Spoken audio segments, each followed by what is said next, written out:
Martial Pick, Kabanata 4809. Tao Ling 1.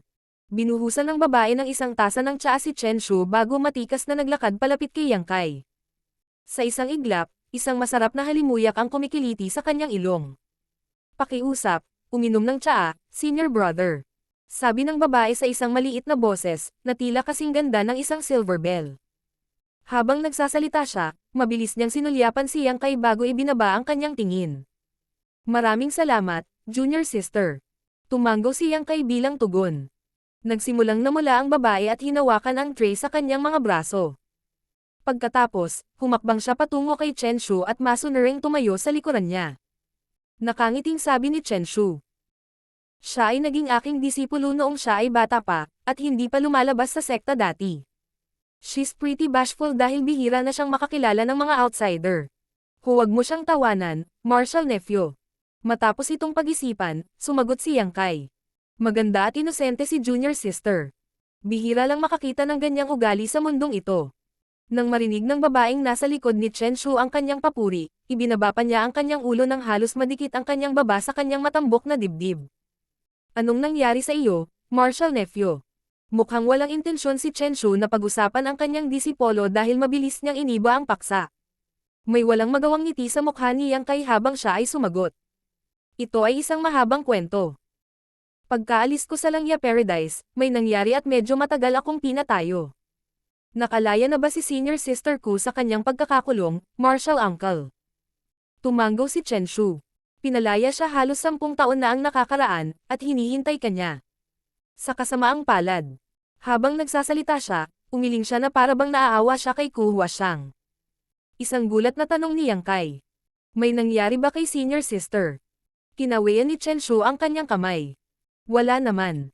Kaya lang dahil hindi ka na nagpakita pagkatapos niyang maghintay ng mahabang panahon, napagpasyahan niyang mag-cultivate sa pag-iisa. Hindi pa siya lumalabas ngayon. Nang marinig iyon, natahimik si Yang Kai. Nang makita niya ang ekspresyon ni Chen Shu ngayon, naisip niya na may nangyari kay Ku Huashang. Ngayong alam niyang okay na siya, wala na siyang dapat ipag-alala. Martial Uncle, nasaan si Martial Uncle Shu? Paano naman si senior brother Ching Kui at senior sister Su Yingzhu? Bakit hindi ko sila nakikita? Si Yang Kai ay interesado sa puntong ito. Siya ay isang Yin Yang Cave Heaven son-in-law sa papel. Bilang 7th grade master mula sa Yin Yang Cave Heaven, natural na may karapatan si Chen Shu na tanggapin siya. Gayunpaman, ang bagay na ito ay may kinalaman kay Shu Linggang, kaya siya dapat ang magpakita. Kahit na si Shu Linggang ay wala sa Yin Yang Cave Heaven sa ngayon, magiging abala rin ba sina Ching Kui at Su Yingzhu? Ipinaliwanag ni Chen Shu. Si senior brother Shu at ang kanyang mga disciples ay binigyan ng isang mahalagang gawain, kaya umalis sila sa sect halos 100 taon na ang nakakaraan. Natigilan si Yang Kai. 100 taon na ang nakakaraan. 100 taon na ang nakalipas mula nang makulong si Ku Huashang, at sabay na umalis si Shu Linggang sa Yin Yang Cave Heaven. Sa madaling salita, hindi nagtagal matapos ang Dao Theory Assembly, umalis si Shu Linggang sa sect kasama ang kanyang 2 disipulo. Pagkatapos gumawa ng ilang mga kalkulasyon, itinuring ni Yang Kai na ang insidente ay nangyari matapos ang usapin tungkol sa World Tree sa Star Boundary ay naayos. Pagkatapos ng lahat, si Shu Linggang ay nasa Star Boundary pa noong panahong iyon habang ipinakilala niya kay Yang Kai ang makapangyarihang mga cultivator mula sa Cave Heavens at Paradises. Pagkatapos, siya rin ang tumulong na hikayatin ang mga nakatataas na payagan si Yang Kai na pumasok sa Universe Temples upang pag-aralan ang Universe Array. Si Yang Kai ay nagkaroon ng urge na magtanong kung anong uri ng gawain ang ibinigay kay Shu Linggang na hindi pa rin bumabalik pagkatapos ng 100 taon. Gayunpaman, bilang isang tagalabas, hindi niya lugar ang magtanong tungkol sa mga ganoong bagay. Ang gawaing ito ay dapat na mahalaga at lubos na kumpidensyal, kung hindi nila hihilingin sa isang 7th grade master tulad ni Shu Linggang na gawin ito. Isinama pa niya ang kanyang mga alagad. Naisip ni Yang Kai na kung hindi na-confine si Ku Huashang, kukunin din sana siya. Hindi nakapagtataka na hindi niya nakita si Shu Linggang o ang sino man sa kanyang mga disipulo. Sa napagtanto na iyon, naayos niya ang kanyang isip. Dati nang kinakabahan si Yang Kai habang iniisip niya na hindi nasisiyahan si Shu Linggang sa katotohanang hindi siya nagpakita sa oras. Marahil ay nagtatago sa anino ang matandang lalaki sa isang lugar, naghihintay lamang ng pagkakataong tadteren siya ng kanyang espada. Martial Uncle, nasaan na si senior sister ko? Gusto ko siyang makita. Maaari mo bang sabihin sa akin? Magalang na tanong ni Yang Kai. Natagpuan ni Yang Kai na mahirap ang isyo dahil si Shu Linggang at ang kanyang mga disipolo ay wala sa Yinyang Cave Heaven. Maliban kay Shu Linggang at sa kanyang mga disipulo, wala siyang kakilala sa Yinyang Cave Heaven. Sa sinabi nito, ang isa pang isyo na inaalala niya ay maaaring harapin sa ibang pagkakataon. Siya ay isang Yinyang Cave Heaven son-in-law, kaya kailangan daw niyang magpakasal sa sect. Gayunpaman, natural na hindi siya papayag dito. Ito ay hindi mahalaga kung siya ay sa kanyang sarili. Gayunpaman, siya ang pinuno ng Voidland at High Heaven Pavilion. Nag-ulo siya sa maraming isyo, kaya hindi makatotohanan para sa kanya na magpakasal sa Yinyang Cave Heaven. Sa kabilang banda, si Ku Huashang ay isang core disciple ng Yinyang Cave Heaven, kaya walang paraan na palayain nila siya. Noong una, nagplano si Yang Kai na makipag-usap kay Shu Linggang para makaisip sila ng solusyon na katanggap-tanggap para sa magkabilang panig. May intensyon siyang mag-alok ng ilang kabayaran sa Yinyang Cave Heaven dahil nakakuha siya ng napakalaking reward mula sa Chaotic Dead Territory. Sa pamamagitan lamang ng pagkuha ng isang maliit na bahagi nito ay magagawa niyang tuksuhin ang mga pinuno ng Yinyang Cave Heaven na palayain si Ku Huashang. Gayunpaman, dahil wala si Shu Linggang, wala siyang makakausap tungkol sa isyong ito. Dahil sa sinabi nito, maaaring maantala ang bagay na ito sa ngayon. Ang Heaven Opening Realm Masters ay nasiyahan sa napakahabang buhay, kaya ang usapin sa pagitan nila ni Ku Huashang ay hindi kailangang harapin kaagad. Anuman, kailangan niyang makilala si Ku Huashang at alamin kung ano ang nasa isip nito. Kung payag siyang umalis kasama niya, hindi niya iisipin na magbayad ng mabigat na halaga para dito. Gayunpaman, kung hindi niya ito gustong gawin, hindi siya pipilitin ito. Nang marinig ang tanong na ito, si Chen Shu ay tila nag-aalangan. Wala pang balita tungkol kay Marshal Nisku mula nang magsimula siyang mag-cultivate sa pag-iisa, kaya hindi madali na makita siya. Sigurado akong alam mo na ang isang cultivator ay pinakaingat sa panlabas na kaguluhan kapag siya ay naglilinang sa pag-urong. Kung nangyari yon sa isang kritikal na sandali, sila ay magdurusa mula sa cultivation dissonance, o mas malala, ay mawalan ng buhay. Tumanggo si Yang Kai habang lubos niyang nalalaman ang katotohanan ito, kaya, kinuyam niya ang kanyang kamao at sinabi. Pakisabi sa akin kung nasaan siya, Marshal Uncle. Hindi ko siya iistorbahin dahil maghihintay lang ako sa labas. Darating ang araw na aalis na siya. Pagkatapos pag-isipan ito nang nakakunot ang noo, tumanggo si Chen Shu. Mabuti. Bago umalis si Senior Brother Shu, sinabi niya sa akin na tumulong sa pag-asikaso ng usapin sa pagitan ninyong dalawa. Dahil nandito ka, walang paraan na uupo ako at walang gagawin. Maaari akong mang-alap ng ilang impormasyon sa ngalan mo, ngunit hindi ka dapat masyadong nababalisa tungkol dito. Si Marshal Nisku ay isa na ngayong 6th grade master, kaya normal lang na maaari siyang gumugol ng mga dekada sa pag-iisa. Sa panahong ito, maaari kang manatili lamang dito. Pupuntahan kita kung may balita. Maraming salamat, Marshal Uncle. Ipinahayag ni Yang Kai ang kanyang pasasalamat. Biglang hinawakan ni Chen Shu ang Elder Token sa kanyang baywang at tinitigan ito sa katahimikan saglit bago bumangon sa upuan. May nangyari sa sect. Kailangan ko nang umalis ngayon. Pagkatapos ay bumaling siya sa kanyang disipulo. Warner, kailangan mong alaga ang mabuti ang iyong senior brother Yang. Magalang na sumagot ang babae. Oo, kasunod nito, ngumiti si Chen Shu kay Yang Kai. Marshal Nephew, mangyaring maghintay dito ng ilang araw. Balitaan kita kung may balita na. Nang matapos ang kanyang sasabihin ay lumabas na siya ng hall. Sa kasalukuyan, tanging si Yang Kai at ang 6th grade master na nagngangalang Warner ang naiwan sa Grand Hall.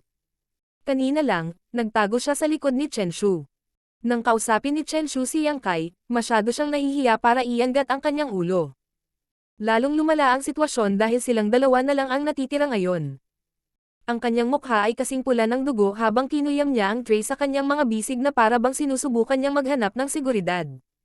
Tumangala si Yang Kai sa kanya at nagkataong nakita niya itong nagnanakaw ng sulyap sa kanya. Nang magtama ang kanilang mga mata, mabilis na nag-iwas ng tingin ang babae na para bang siya ay isang maliit na takot na hayop. Siya ay lumilitaw na nasa mga pin at karayom. May walang magawang ngiti sa mukha ni Yang Kai nang makita niyang ganito ang ugali nito. Kung hindi siya nagpapanggap, tiyak na napakawalang muwang niya at inosente. Gayunpaman, hindi makita ni Yang Kai ang anumang bakas ng pagpapanggap, kaya naisip niya na ang babae ay talagang tupa. Ikaw si Junior Sister Warner, tama ba? Tanong ni Yang Kai sa malumanay na boses dahil nag-aalala siyang mabigla siya kapag nagsalita pa siya ng mas malakas. Habang nakayuko ang ulo, tumango ang babae at sumagot sa maliit na boses. Tao Lingwan. Itinuring ni Yang Kai na iyon ang kanyang pangalan, kaya siya ay bumangon at sinabi. Pakikuha ako ng isang silid na matutuluyan, junior sister. Tila natulala si Tao Lingwan at tila hindi niya ito narinig. Hanggang sa inulit ni Yang Kai ang kanyang mga salita ay sabik siyang lumabas ng bulwagan. Mangyaring sumama sa akin, senior brother. Pagkatapos ng isang tango, si Yang Kai ay sumunod sa kanya sa isang nakaka-relax na paraan habang siya ay nanatiling layo ng 10 hakbang sa likod niya. Ang masarap na amoy na nagmumula sa babae ay parang hindi mabilang na maamong kamay na kumikiliti sa kanyang puso. Maya-maya, nakarating na sila sa isang kwarto. Nanatiling nakababa ang ulo ni Tao Lingwan habang tinutulak niya ang pinto at tumabi. Paano mo makikita ang silid na ito, senior brother? Walang anumang hiniling si Yang Kai pagdating sa silid na dapat niyang tutuluyan dahil naghihintay lang siya ng balita mula kay Chen Shu, kaya tumango siya. Maraming salamat, junior sister. Pagpasok sa silid, napagtanto niyang maliit ang lugar at halos walang mga palamuti. Pagkatapos ay isinara niya ang pinto at umupo. Nagulat siya sa impormasyong narinig niya mula kay Chen Shu sa araw na ito. 100 taon na ang nakalipas mula noong umalis si Shu Linggang at ang kanyang mga disipolo sa Yinyang Cave Heaven. Iniisip niya kung anong uri ng gawain ang itinalaga sa kanila. Sa kabilang banda, nagsimula si Ku Huaxiang sa paglilinang sa pag-iisa ilang taon na ang nakalilipas. Galit ba siya sa katotohanang hindi dumating si Yang Kai sa oras? Medyo nakaramdam siya ng pangamba. Bagamat ito ay dahil siya ay na-hold up sa Chaotic Dead Territory, iyon ay sa huli ang kanyang sariling kasalanan. Kung hindi dahil sa kanyang curiosity, hindi niya sana sinunod ang Giant Spirit God at pumasok sa Chaotic Dead Territory. Bumalik na lang sana siya sa High Heaven Territory pagkatapos umalis sa Langya Paradise. Kung ganoon, magkakaroon siya ng sapat na oras upang magtungo sa Yinyang Cave Heaven. Naisip niya na kailangan niyang tame time na humingi ng tawad kay Ku Huaxiang nang muli silang magkita. Sa kabutihang palad, si Ku Huaxiang ay hindi isang maliit na pag-iisip na babae, kaya naniwala siya na maiintindihan niya ito pagkatapos niyang ipaliwanag ang lahat sa kanya. Habang siya ay nawawala sa kanyang pag-iisip, biglang kumunot ang noo ni Yang Kai. Pagkatayo niya sa upuan, binuksan niya ang pinto at tumingin sa labas. Bakit nandito ka pa, junior sister? Ngayon lang, naramdaman niya na hindi lumayo si Tao Lingwan sa pinto. Maging ang tray ay mahigpit pa ring nakahawak sa kanyang mga braso. May kailangan ka bang sabihin sa akin? Tanong ni Yang Kai na may pag-aalala. Mabilis na umiling si Tao Lingwan. Wala. Kaya lang sinabi sa akin ng Hanord Master na alagaan ka ng mabuti. Humagalpak ng tawa si Yang Kai. Hindi na kailangan iyon. Gawin mo lang ang sarili mong mga bagay. Ayos lang ako sa pagiging mag-isa. Habang nakayuko ang kanyang ulo, sinabi ni Tao Lingwan sa maliit na boses. Ito ay isang utos mula sa Hanord Master. Hindi alam ni Yang Kai ang sasabihin. Matapos itong pag-isipan, sinabi niya. Junior sister, bakit hindi ka muna magpahinga? Tatawagan kita kung may kailangan ako. Si Tao Lingwan ay walang sinabi, ni hindi siya gumawa ng anumang aksyon. Tila hindi nagawang mga tuwiran ni Yang Kai sa kanya. Wala siyang ideya kung may sinabi ba si Chen Shu sa kanya o likas lang ito sa kanya. Gayunpaman, hindi niya kayang hayaan siyang manatili sa labas ng silid. Hindi siya isang katulong ngunit isang 6th grade master. Kung nakita ng iba mula sa Yinyang Cave Heaven na si Tao Lingwan ay nakatayo sa labas ng kanyang silid na parang handa itong pagsilbihan siya, tiyak na parurusahan nila siya. Martial Pick, Kabanata 4810. Cultivation Dissonance.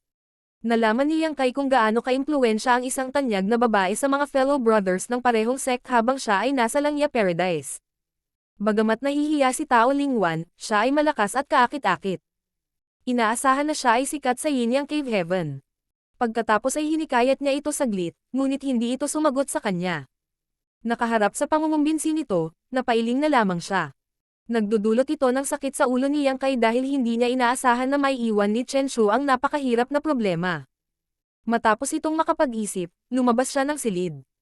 Mamamasyal ako. Asikasuhin mo ang sarili mong negosyo, junior sister. Hindi na niya hinintay ang sagot niya, diretso siyang umalis. Sa halip na gawin ang sarili niyang mga bagay, sinundan siya ni Tao Lingwan, na nag-iingat ng ilang dosenang metro. Para siyang kasambahay na handang maglingkod sa kanya anumang oras. Lalo lang lumala ang sitwasyon.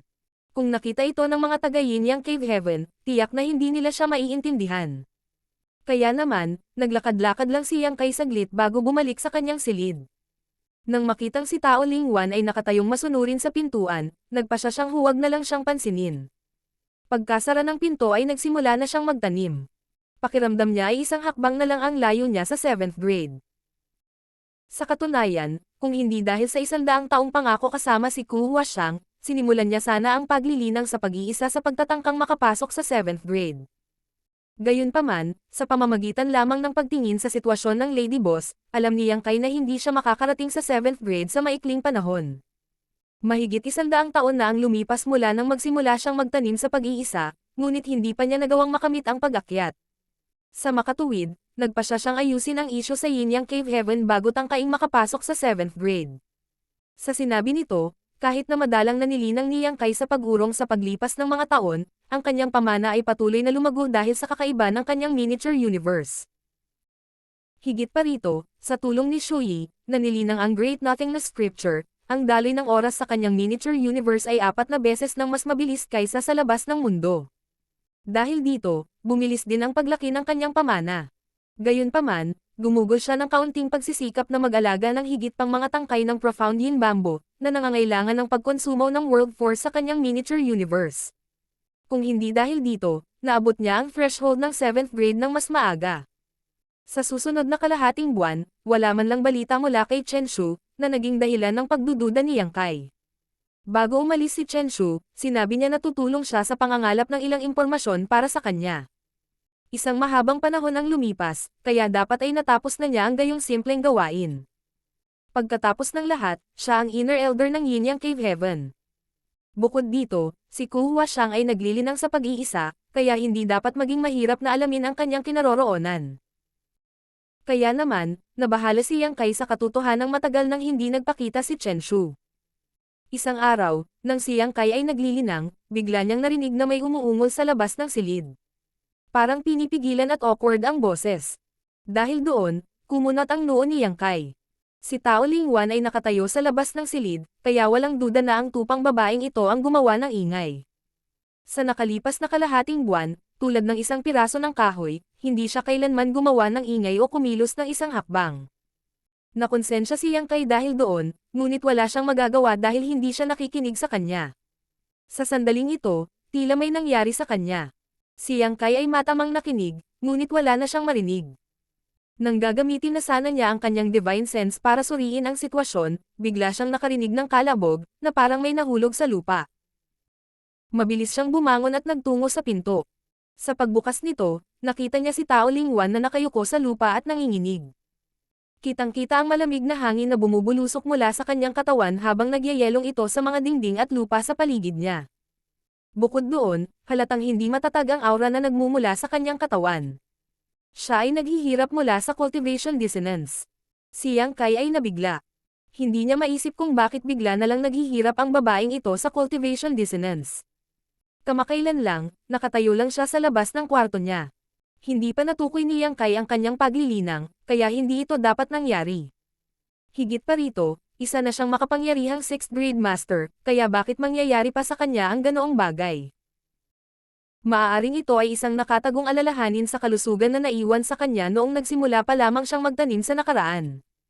Nang walang anumang pagkaantala, yumuko si Yang Kai at binuhat siya.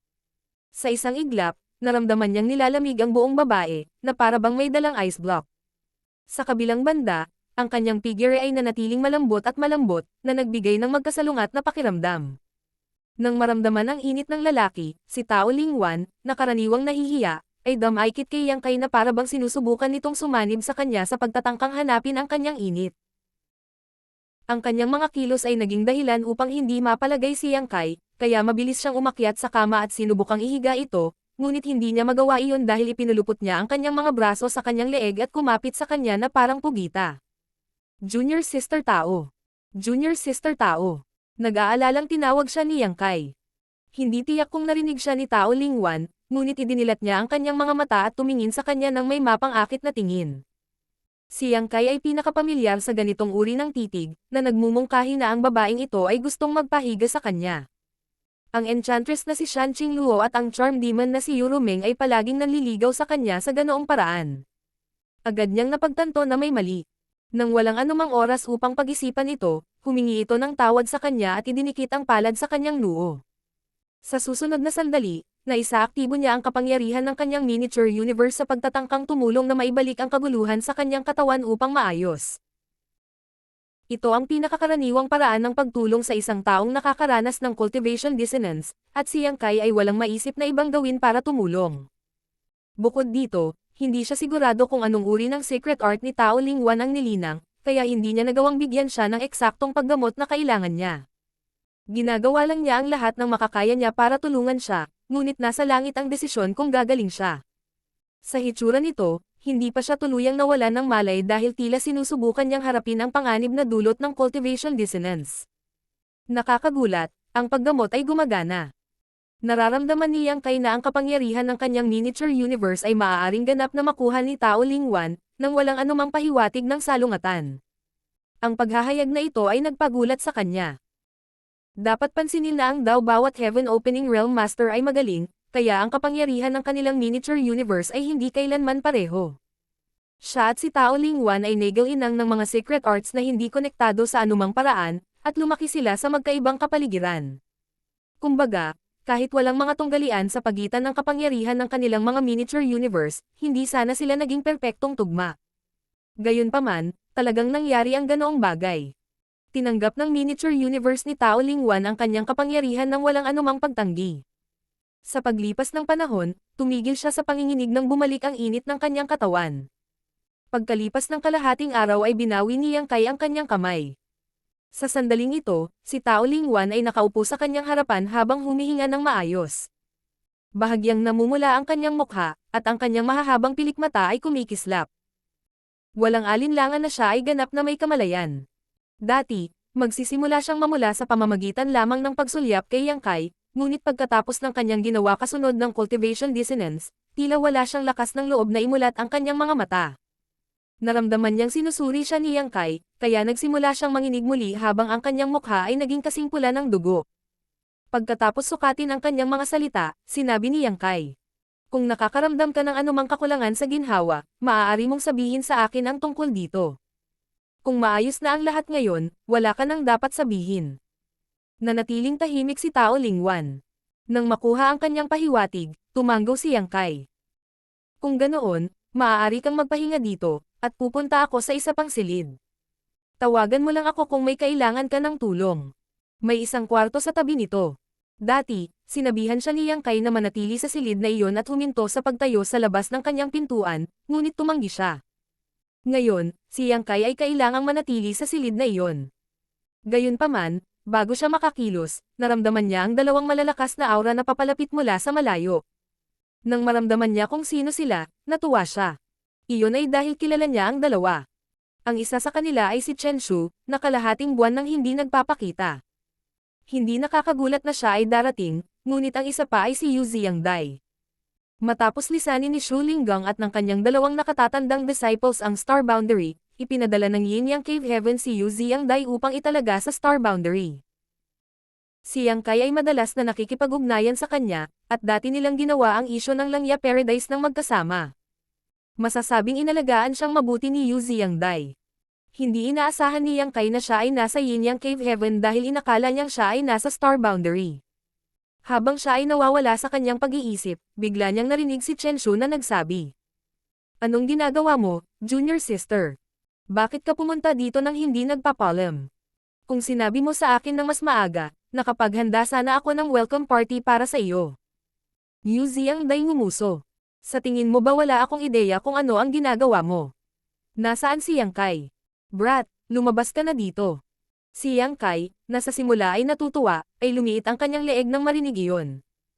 Hindi niya alam kung paano niya nasaktan si Yu Xiangdai kaya bigla itong naging agresibo sa kanya. Tiyak, hindi siya nang ahas na maging pabaya. Si Chen Shu ay mukhang hindi isang maaasahang tao. Maliban sa pagsabi sa isang 6th grade na babaeng disipulo na maglingkod kay Yang Kai, hindi pa siya nakabalik na may dalang anumang impormasyon pagkalipas ng kalahating buwan.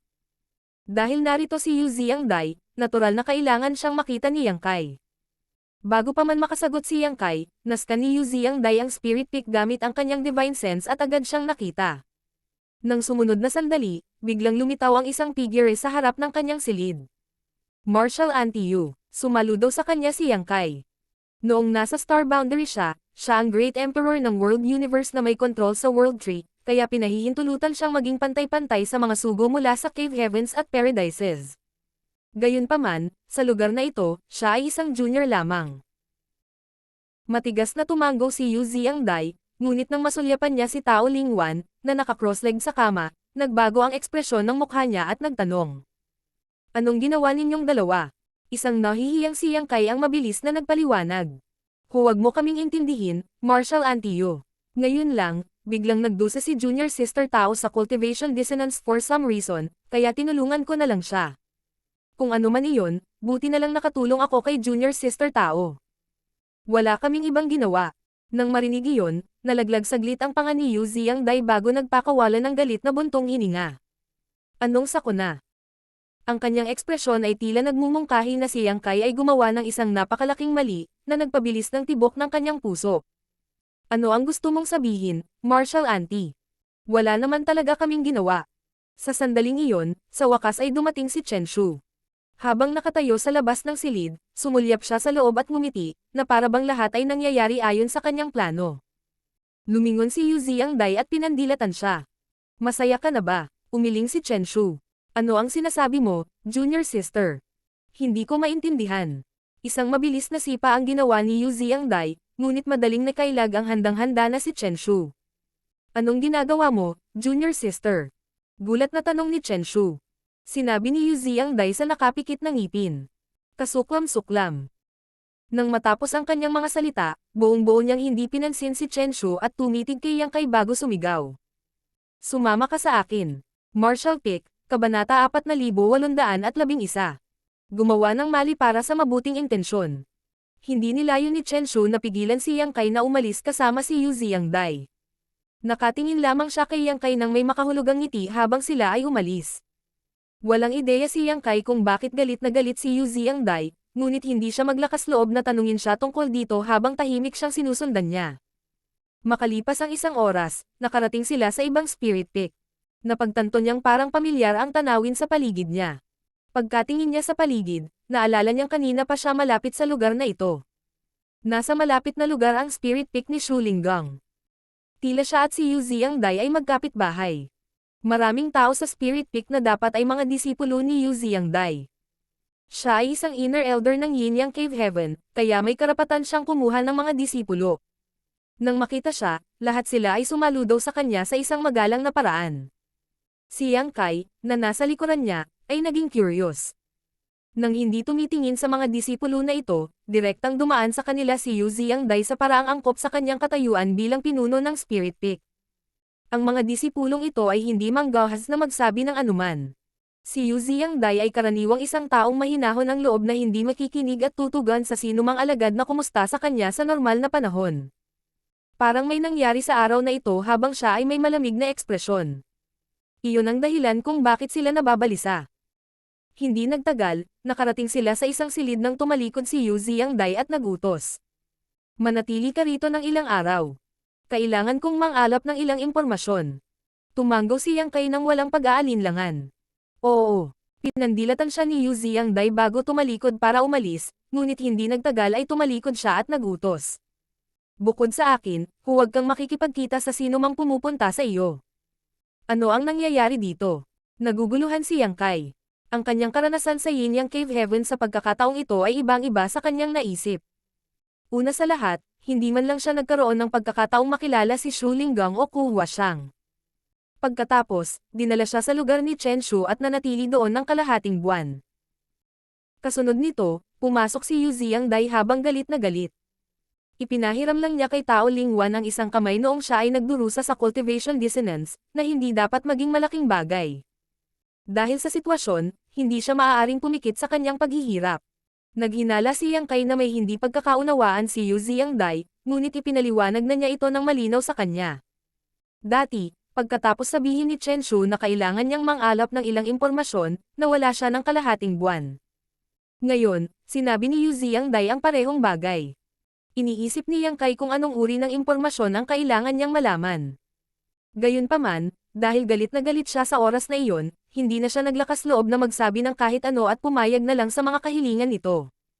Sa sumunod na 3 araw, hindi nagpakita si Yu Ziangdai.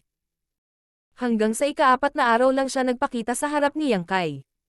Marshal Auntie Yu, magalang na binati siya ni Yang Kai. May salungat na ekspresyon sa mukha ni Yu Ziangdai habang nakatingin ito sa kanya. Ang kanyang mga mata ay tila nagmumungkahi na siya ay nasaktan sa nangyari na may bakas ng pagkadismaya sa kanya. Ilang sandali pa, nagpakawala siya ng mahabang buntong hininga at inilahad ang kanyang kamay. Maupo ka, iniyuko ni Yang Kai ang kanyang ulo.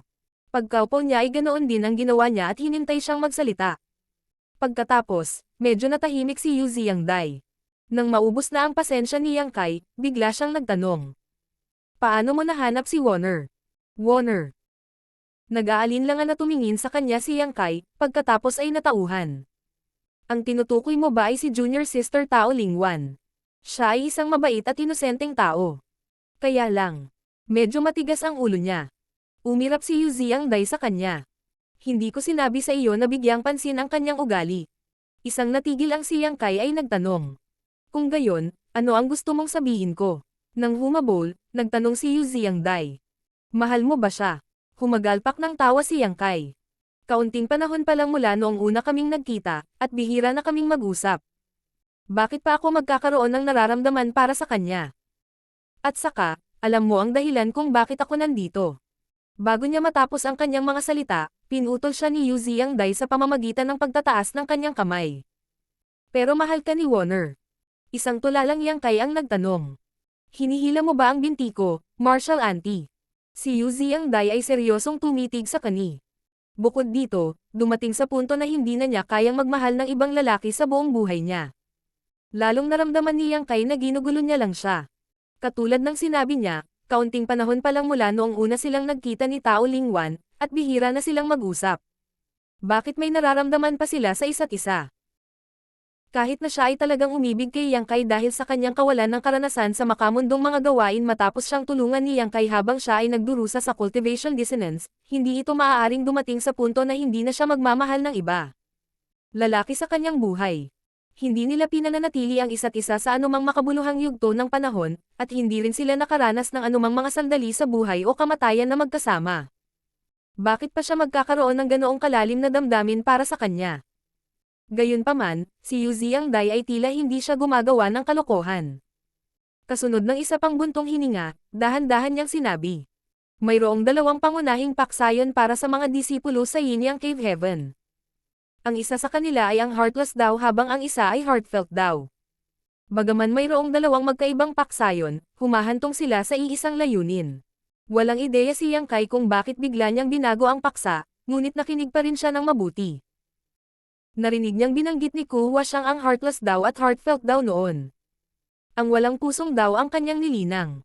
Sa oras na iyon, kailangan niyang umibig kay Yang Kai at pagkatapos ay putulin ang mga emosyong iyon upang makamit ang isang pambihirang tagumpay at makapasok sa Heaven Opening Realm.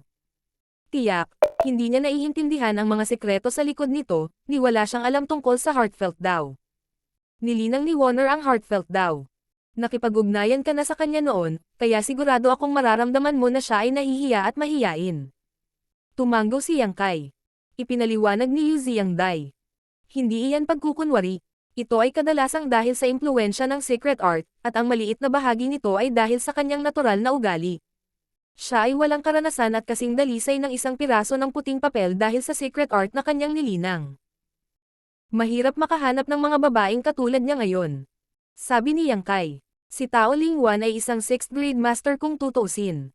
Dapat ay matagal na siyang legal inang para makamit ang kanyang kasalukuyang paglilinang, ngunit nanatili siyang dalisay at inosente. Tanging ang Cave Heavens at Paradises lamang ang may kapital para mag-alaga ng mga disipulong tulad niya. Ang Heaven Opening Realm Masters ng karamihan sa mga ordinaryong sekta ay nakaranas ng maraming paghihirap sa kanilang paglalakbay sa paglilinang. Ang ganitong mga master ay madalas na mga haligi ng kanilang mga sekta na nagdadala ng malaking pasanin sa kanilang mga balikat, kaya wala silang karapatang maging inosente. Ngunit ngayon, pinandilatan siya ni Yu Ziangdai.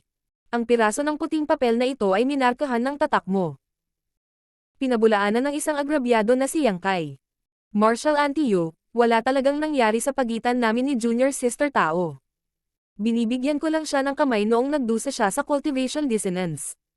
Kung hindi ka naniniwala sa akin, maaari mong tanungin siya tungkol dito. Dahan-daang umiling si Yu Xiangdai. Alam kong nagsasabi ka ng totoo. Wala nang hihigit pa sa sinabi mong nangyari sa inyong dalawa. Ang problema ay tinulungan mo siya noong una. Isang walang imak na si Yang Kai ang nagsabi. Sinasabi mo ba na hindi ko siya dapat tinulungan? Dapat ko na lang ba siyang makitang nahihirapan at namatay? Hindi siya mamamatay. Kahit na hindi mo siya tinulungan, naayos niya ang kanyang kalagayan ng mag-isa. Bukod dito, hindi ito ang unang pagkakataon na nakaranas siya ng ganoong insidente. Dumaan din ako sa mga ganyang bahagi sa nakaraan. Natulala sandali si Yang Kai bago nagtanong. Nalinang mo rin ba ang heartfelt daw, Martial Auntie? Malumanay na tumango si Yu Xiangdai. Bagamat nagdududa pa rin si Yang Kai, medyo naisip niya kung ano ang nangyari. Sinabi ni Yu Xiangdai na ang puting sheet ay naiwan sa kanyang tatak, at na si Tao Lingwan ay hinding-hindi magmamahal sa ibang lalaki sa kanyang buhay. Itinuring niya na may kinalaman ito sa taos pusong daw at sa katotohanang tinulungan niya ito noong siya ay nagdurusa mula sa cultivation dissonance. Pagkatapos ituwid ang kanyang mukha, sinabi ni Yang Kai. Paki-enlighten me, Martial Auntie. Natuwa si Yu Xiangdai sa kanyang saloobin. Pagkatapos sukatin ang kanyang mga salita, sumagot siya. Ang Hearless daw at Heartfelt daw ay dalawang pangunahing paksayon ng Yin Yang Cave Heaven na umiral mula pa noong una. Bagamat may ilang kompetisyon sa pagitan ng dalawa, sa pangkalahatan ay magkakasuwato tayong nabubuhay. Sa sinabi nito, malinaw na mayroon kaming iba't ibang mga pamamaraan ng paglilinang sa bawat isa. Sigurado akong sinabi sa iyo ni Queer na nilinang niya ang Heartless daw. Sa pamamagitan lamang ng pag-ibig at pagkatapos ay putulin ang pag-ibig na iyon maaari siyang umakyat sa Heaven Opening Realm. Tumango si Yang Kai dahil alam niya ito. Total, walang tinatago sa kanya si Ku Huashang. Tungkol sa heartfelt daw. Hindi na natin kailangang magtagal para makarating sa Heaven Opening Realm. Ang mga cultivator ng Dao na ito ay hindi mahihirapan sa pag-akyat sa Heaven Opening Realm. Nagsisimula ang problema kapag gusto naming umakyat sa 7th grade. Ang mga cultivator ng heartfelt daw ay kailangang maghanap ng mga angkop na partner kapag sila ay nasa 6th grade at makuha ang kanilang Yin Chi o Yang Chi. Kapag pinagsama ang Yin at Yang, makakamit nila ang pagkumpleto at makapasok sa 7th grade. Kasabay nito, ang kanilang miniature universe ay magkakatotoo din. Gayunpaman, bago iyon, kung mas makapangyarihan ang isang cultivator ng heartfelt daw, mas maraming nakatagong alalahanin ang maiiwan sa kanya. Sigurado akong naiintindihan mo na hindi maaaring lumaki si Yin o Yang ng mag-isa, kaya ang mga nakatagong alalahanin na ito ay lumalabas paminsan-minsan. Paglilinang dissonance. Sa wakas ay naunawaan ni Yang Kai ang nangyari. Tumango si Yu Xiangdai. Oo, cultivation dissonance, ngunit iba sa ordinaryong cultivation dissonance. Habang ang dalawa ay magkatulad sa hitsura, kahit na walang anumang panlabas na tulong, ang isa na nagal-inang ng heartfelt daw ay maaaring madaig ang mga yugtong ito ng may sapat na pagtuon at pagsisikap. Hindi iyon ang unang pagkakataon na naranasan ni Warner ang cultivation dissonance, ngunit walang tumulong sa kanya noon. Napakamot ng ulo si Yang Kai na nahihiya. Wala akong ideya. Bigla siyang tinamaan ng cultivation dissonance, kaya sinubukan ko na lang. Napabuntong hininga si Yu Xiangdai. Hindi mo kasalanan. Kahit sinong matapat na tao ay hindi pumikit dito sa sitwasyong iyon, ngunit doon ka nagkamali. May naramdaman ka bang kakaiba noong tinulungan mo siya? Tumango si Yang Kai. Ang aking lakas ay ganap na sumanib sa kanya. Iyan ang kakaiba ng heartfelt daw. Paliwanag ni Yu Xiangdai. Maaari niyang ganap na tanggapin ang unang kapangyarihan mula sa kabaligtaran at sumanib dito, kaya naging kasama sa buhay ng lalaking iyon. Natulala si Yang Kai habang nagtanong. Martial Auntie, hindi ba't sinabi mo na ang isang cultivator ng heartfelt daw ay kailangang maghanap ng makakasama? Sumagot si Yu Xiangdai. May dalawang paraan ng pagpili ng partner. Isa na rito ang umibig. Kung talagang nine love si Warner sa kahit kanino, iyon ang pipiliin niya. Ang isa pang paraan ay ang pagsamahin ang kanyang kapangyarihan sa ibang partido. Ang ganitong paraan ay mas malakas at nangingibabaw. Maaaring mawalan ng pag-ibig ang isang tao sa kanilang kapareha, ngunit dahil ang kanilang lakas ay nagsanib na, hinding-hindi ito maaalis. Maraming mga disipulo ng heartfelt daw ang hindi makayanan ang sakit ng cultivation dissonance, kaya hinahanap nila ang kanilang mga kapareha gamit ang pamamaraang ito. May awkward na ekspresyon sa mukha ni Yang Kai. Martial Auntie, sinasabi mo ba na kami ni Junior Sister Tao? Sa isang mataimtim na ekspresyon, tumanggo si Yu Xiangdai. Ikaw na ngayon ang tanging lalaki na maaari niyang magkaroon sa kanyang buhay. Tulad ng sinabi ko, siya ay naiwan sa iyong tatak. Maliban sa iyo, hindi na siya magmamahal ng iba. Hindi pwede. Mabilis na ikinaway ni Yang Kai ang kanyang mga kamay. Alam mo kung para saan ako pumunta sa Yin Yang Cave Heaven. Wala akong pagpipilian nung tinulungan ko si Junior Sister Tao. At saka, wala kaming alam sa isa't isa, kaya paano kami biglang naging couple? Natatakot ako na hindi sa iyo ang magpasya. Dahan-daang umiling si Yu Xiangdai. Bagaman si Wonner ay hindi isang core disciple ng sect, siya ang may pinakamataas na pag-asa na umakyat sa 7th grade sa huling daan-daang taon. Kung wala ang iyong tulong, ang kanyang martial daw ay magtatapos sa tuktok ng 6th grade. Martial Pick, Kabanata 4812. Nakakahiyang sitwasyon. Hindi inaasahan ni Yang Kai na ang kanyang pagtatangka na tumulong sa isang tao ay magdudulot ng napakalaking problema. Itinuring niya na ang secret arts ng Yin Yang Cave Heaven ay talagang walang katotohanan. Kung ito ay tulad lamang ng sinabi ni Yu Xiangdai, hinding-hindi matatanggap ni Tao Lingwan ang Yang Qi ng ibang lalaki dahil hinigop ng kanyang miniature universe ang lakas ni Yang Kai. Sa kasong iyon, kung wala ang tulong ni Yang Kai, hinding-hindi siya makakarating sa 7th grade sa buong buhay niya. Hindi ito isang bagay na gustong makita ng mga mula sa Yin Yang Cave Heaven. Ang 7th grade master ay mahalaga sa bawat cave heaven o paradise. Malaki ang pag-asa ni Tao Lingwan na umakyat sa 7th grade. Kung ang kanyang kinabukasan ay sinira ni Yang Kai, hindi siya pababayaan ng mga mula sa Yin Yang Cave Heaven. Pakiramdam ni Yang Kai ay walang magawa habang ang kanyang isip ay magulo. Kaunting panahon pa lamang mula noong una silang nagkita ni Tao Lingwan, at halos hindi pa sila nag-uusap sa isa't isa. Gayunpaman, kung ang kanyang kinabukasan ay nawasak dahil sa kanya, siya ay makonsensya. Gayunpaman, hindi niya kayang tanggapin na lang siya. Nakarating na siya sa lugar na ito para sa kuhuwa siyang. Hindi tamang gawin kung may kasama siyang ibang babae habang hindi pa niya nakikilala si kuhuwa siyang. Chen Shu. Biglang nagmura si Yang Kai. Naguguluhan siya dati, ngunit nang marinig ang paliwanag ni Yu Xiangdai, tila may napagtanto siya. Ginawa ni Chen Shu, tama ba? Si Tao Lingwan ay disipulo ni Chen Shu, kaya dapat na alam niya ang kanyang sitwasyon. Marahil alam niya na si Tao Lingwan ay tatamaan ng cultivation dissonance sa lalong madaling panahon sa oras na iyon, kaya pinilit niya itong pagsilbihan si Yang Kai. Pagkatapos noon, nawala siya ng kalahating buwan. Sa kabilang banda, wala siyang sinabi kay Yang Kai. Alam ni Chen Shu na kapag si Tao Lingwan ay nagdusa mula sa cultivation dissonance sa harap ni Yang Kai, ang huli ay hindi pumikit dito. Sa sandaling nagpa siya si Yang Kai na tumulong, mahuhulog siya sa bitag. Ito ay malamang na hindi isang pinag-isipang mabuti na plano. Pagkatapos ng lahat, walang ideya si Chen Shu kung kailan bibisitahin ni Yang Kai ang Yin Yang Cave Heaven, kaya malamang na ginawa niya ito. Pagdating ni Yang Kai, nagkataon na malapit ng tamaan ng cultivation dissonance si Tao Lingwan. Saglit na ibinoka ni Yu Xiangdai ang kanyang mga labi bago nagpakawala ng buntong hininga. Naisip mo na, kung tutusin. Nakakunot ang noo, nagtanong si Yang Kai. Pero, bakit? Anuman, si Tao Lingwan ay isang makapangyarihang 6th grade master na kapansin-pansin din na maganda.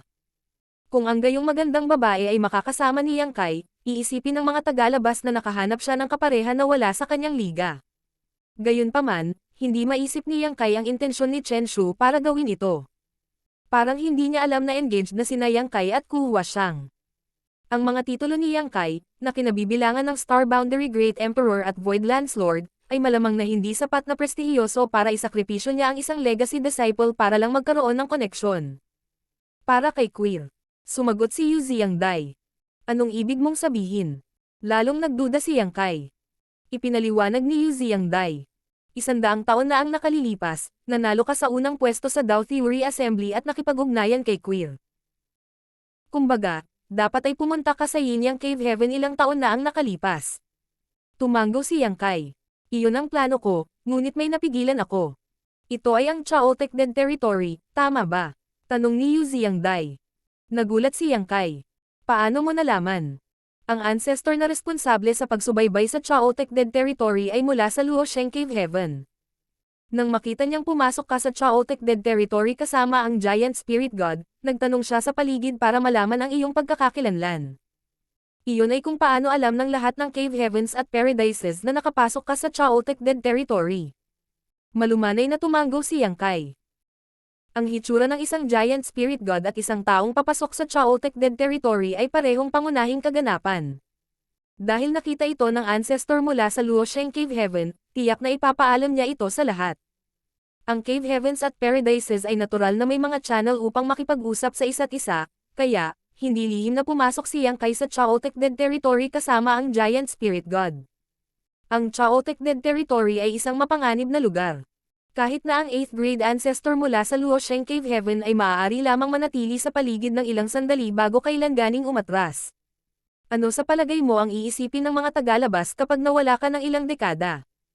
Tinitigan siya ni Yu Xiangdai at nagtanong. Matapos itong pag-isipan, sumagot si Yang Kai.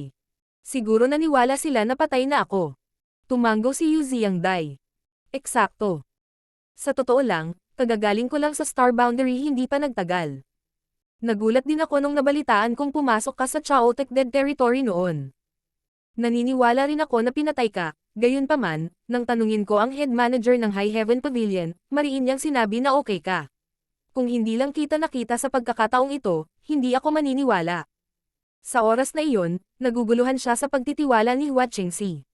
Walang makakaligtas pagkatapos na makapasok sa Chaotic Dead Territory, ngunit sinabi sa kanya ni Hua Qingxi na makasigurado at sinabing magaling ang kanyang sect master.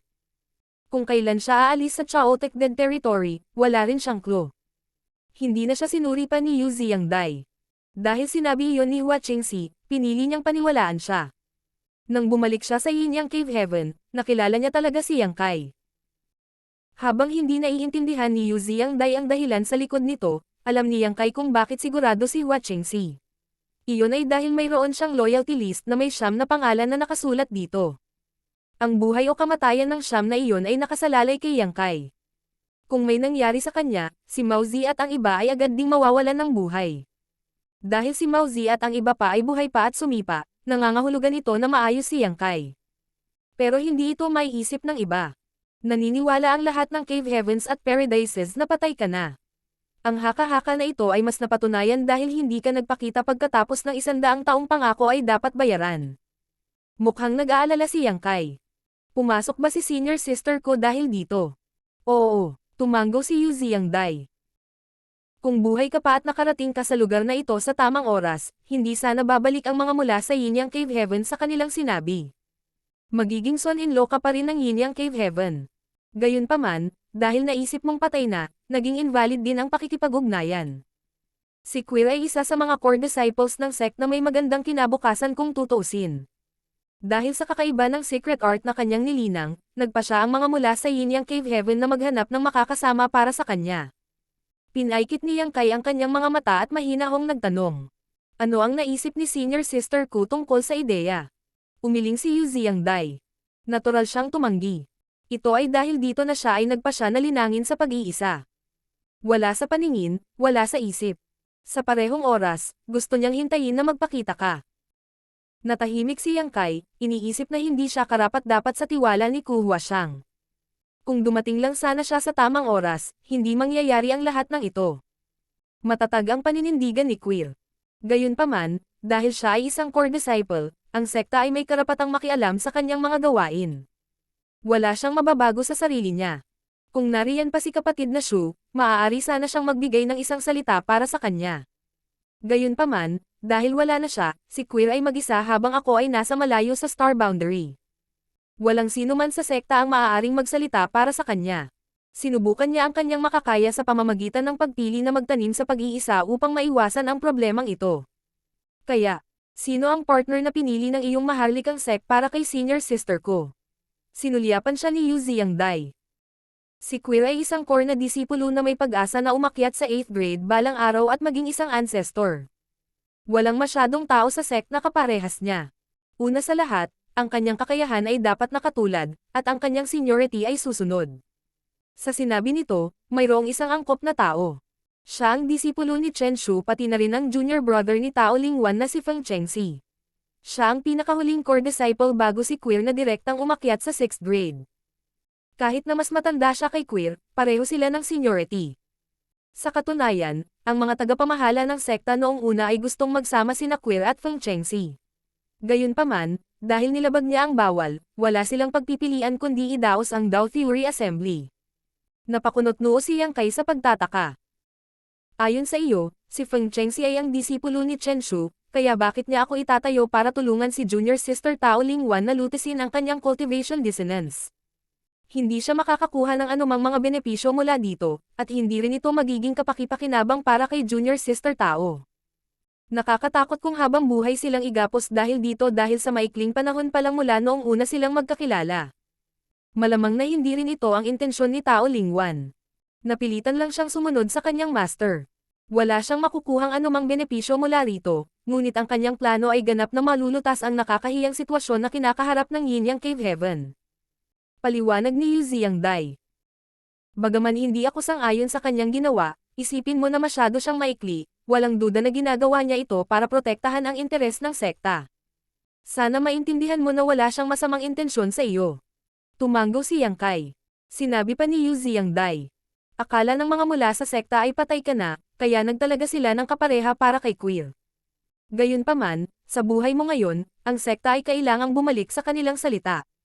Iyan ang nakakahiyang sitwasyon na kinakaharap ng sekta. Medyo naiintindihan ito ni Yang Kai. Kasunod ng kanyang paliwanag, sinabi niya. Kaya, nag-isip si Chen Shu ng paraan upang malutas ang palaisipang ito, na ipares ako sa kanyang disipulo bilang isang paraan ng kabayaran. Malamang pipilitin niya akong I-give up din ang engagement. Kung ganoon, ang Yin Yang Cave Heaven ay maaaring makatakas dito, at ang mga tagalabas ay hindi masisisi ang iyong sekta. Tumanggo si Yu Xiangdai. Oo, iyon talaga ang plano niya. Sa mahigpit na pagsasalita, hindi masama ang Warner. Kaya lang, hindi maihahambing ang kanyang kakayahan kay Queer. Kung masaya ka sa kanya, magiging win-win situation ito.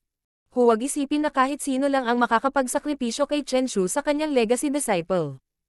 Kung hindi dahil sa iyong mga kahanga-hangang tagumpay sa paglipas ng mga taon, hindi siya magkakaroon ng puso na gamitin ang Warner para iset up ka. Noon, direktang umakyat si Warner sa 5th grade, at ang kanyang paglalakbay sa paglilinang ay naging maayos sa paglipas ng mga taon. Kung walang mangyayaring hindi inaasahan, makakarating siya sa 7th grade sa loob ng ilang daang taon. Direkta ka ring umakyat sa 5th grade, kaya may isip ng mga tagalabas na ikaw at si Warner ay perpektong magkatugma. Sa kabilang banda, mawawala si Queer sa iyong liga. Natahimik sandali si Yang Kai bago nagpakawala ng buntong hininga. Si Junior Sister Tao ang may pinakamaraming sakripisyo sa bagay na ito. Napabuntong hininga si Yu Xiangdai. Siguro naisip niya ito nang magpasya siyang sundin ang kanyang master. Kahit na inosente siya, hindi siya tanga. Walang tanga ang makakamit ang kanyang mga tagumpay. Dahil hindi naman niya ito tinanggihan, ibig sabihin, kahit papaano ay mahal ka niya. Umiling si Yang Kai. Pero iba ito sa pagiging partner habang buhay. Ito ay talagang isang nakakahiyang sitwasyon para sa Yin Yang Cave Heaven, at ito ay ang parehong kaso para sa iyo. Kaya, kailangan kong tanungin ka ng seryoso. Handa ka bang tanggapin si Tao Lingwan at isuko ang Kuhua Siyang? Kung ganoon, magiging masaya ang lahat. Magiging masaya ang lahat. Ngumuso si Yang Kai. Sa tingin ko ay hindi. May nagtanong ba kung ano ang palagay ni Senior Sister ko tungkol dito? Ano ba talaga ang nasa isip ni Junior Sister Tao? Ano ang aking paninindigan sa bagay na ito? Walang nag-abalang magtanong. Tanging ang mula sa Yin Yang Cave Heaven ang magiging masaya dito.